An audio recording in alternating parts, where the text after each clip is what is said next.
we had that training sa Lithuania. Tapos, yun yung nagkaroon ng issue sa China, sa Taipei ba? Yung nagkaroon ng, yung sa Luneta na... yung bus. Yung bus. 2010 ba yan? 2010 yan. Basta Kidnap. 2012 or... Basta na-uninvite kami kasi after Lithuania, dapat maglalaro tayo sa Jones Cup. Jones Cup.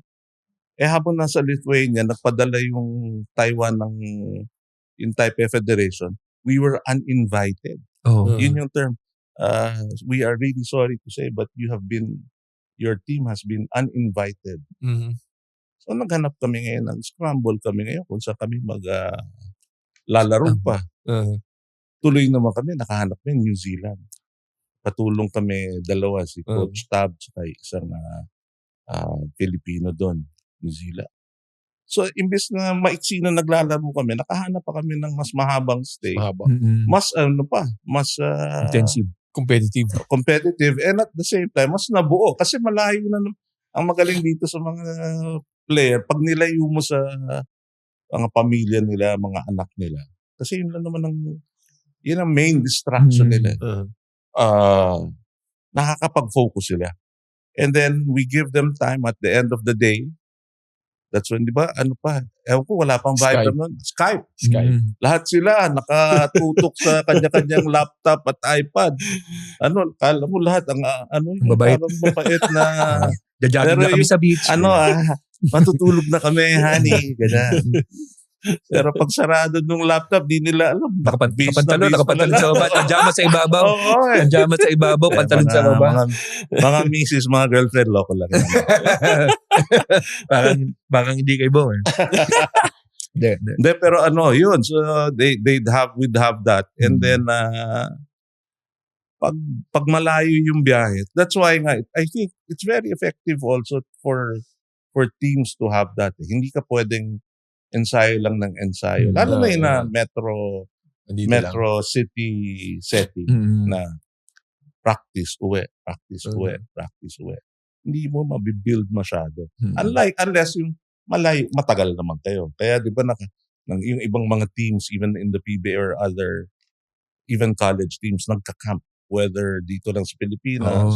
Nag-overseas na rin yung iba eh. Pero it's very important. Yun yung nakita kong parang way not only to harness the physical skills, but yung mental, the psychological aspect of nung kanilang mga pagkatao. Nabubuo mo pag di ba, pag kayo sa gera kayo pumunta, pagbalik nyo, iba na yung camaraderie. Brothers na talaga. Iba na kayo, di ba? You're magkakapatid, magkapamilya na talaga. So, I think that was the secret formula of the 2013 team. I'm not saying the others hindi magandang team, pero yun yung nag-start. You have to, ang nag-start ng program talaga is yung kay Coach Raiko, yan sila Chris, Chu, sila Baroka, sila Mark, sila JV, sila Mac Barakel. But then, ang nagkaroon ng mission accomplished, the team that brought us back sa world basketball map is the 2013-2014 Gilas team. No? And yung pinagdaan itong mga Kulokay na to is something else. Anong goal ng number 13 sa team ng Gilas that time for you? Hindi ako naman kasi, late addition ako.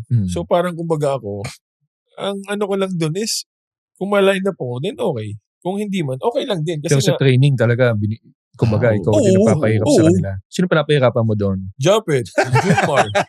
Hindi, si Junmar kasi before. Si Junmar, pa nun? Siya pa yung rookie. Ngayon, siya na ang lolo ng Gilas. Siya na lolo kayo. Dati rookie pa siya. Yung dalawang yun. Kumbaga, kung ano lang yung maitutulong ko, kung ano yung kailangan ni Coach sa akin, yun lang inaano ko. Na ako yung dun sa scouting nung nagsisimula na yung tournament. Nanonood ka ng mga games. Ganun. Hindi, siya yung player. Ako yung player na nag-run ng plays ng kalaban. Okay. So, siya yung gagalaw na si Haddad. Kami, mga ganun na lang ang naging ko nung nakata ko. Pero all the time, nandun ako. I watch games. Yung pag-review, yung... Para akong ano doon sa likod na bulong ng bulong kung kani-kanino mga player. Kasi pagka ikaw viewer ka, you have a lot of ano na nakikita sa floor. Observation na Oo. nakikita Pare, ganito. Ganito. Mga ganun na lang. Parang nasulusol.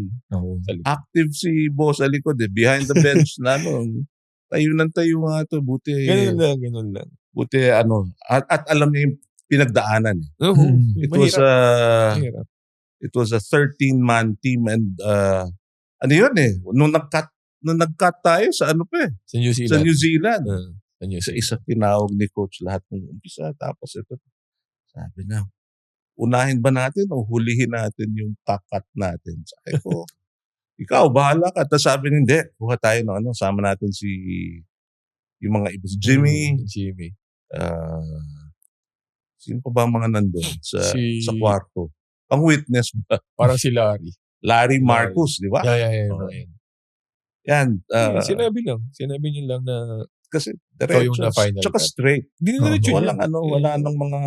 Baga wala nang bula-buladas. Ikaw yung nakatapos. At kung sinabi ko po, naman siya? Okay lang sa akin. Very, very professional, very thankful pa nga siya.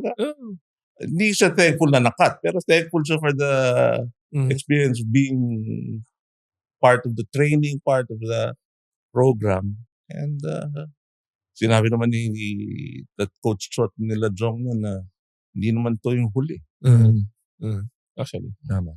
Pero dun sa 2013 lineup nyo, Sir Butch, meron bang college player o PBA player that you wanted there in the team na hindi pinayagan o hindi pwede? No, I think lahat ng...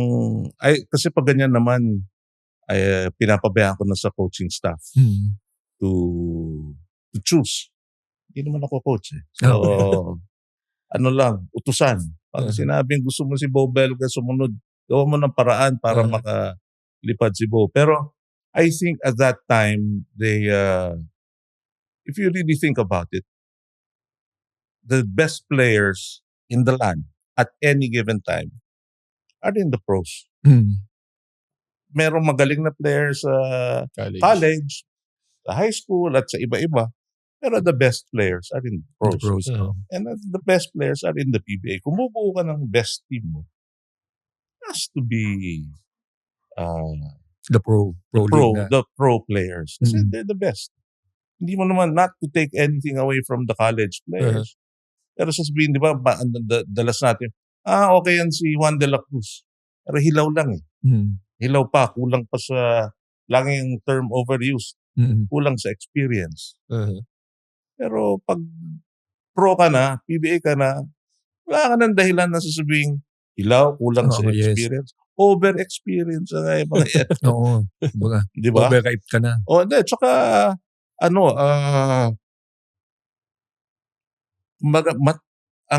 as a parent, kung parent, matatanda na kayo. Alam nyo na kung anong tama, anong mali. Laro lang tayo dito. So that's what that 2013 team had. Nung natalo tayo boss sa tayo talo? Sa Taipei? Chinese Taipei. Oo. Lahat ulo. Talo Kala namin, tapos na yung tournament. Mahaba pa. Pero every evening, meron kaming secret weapon, may secret session kami. After each game, nag-hot and cold plunge kami sa Sofitel. Before. After each game, right after the game, hindi nga naliligo yung mga players sa dagat. Diretso sa tab. Buti wala na Sofitel. May shower naman dun Doon, nag-hot and cold plunge. So anyway, nung nadating sa bus, lungkot. Nung nag-hot and cold plunge, lungkot. Tapos kinausap ko na lang si Jim, kausapin natin. Tapos na. Bawal magluksa ng matagal sa ganitong tournament because we have to practice tomorrow. The next day. Because the next day, we have a game again. So, tama na. Na kayo?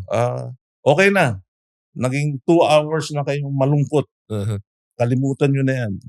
And, kawawa nga. Sabi, kawawa yung next game nyo. Oo, Ano? durog yung Kazakhstan. Kawawa kayo. Kawawa sila because and that's how they picked up. That's how they picked up the pieces. Pwede ka maging malungkot pero sandali lang, international, araw-araw or Yes. hindi ka pwede hindi ka pwede magtanim ng galit, hindi ka pwede maging over sentimental, hindi ka rin pwedeng maging over masaya kasi hindi pa tapos eh.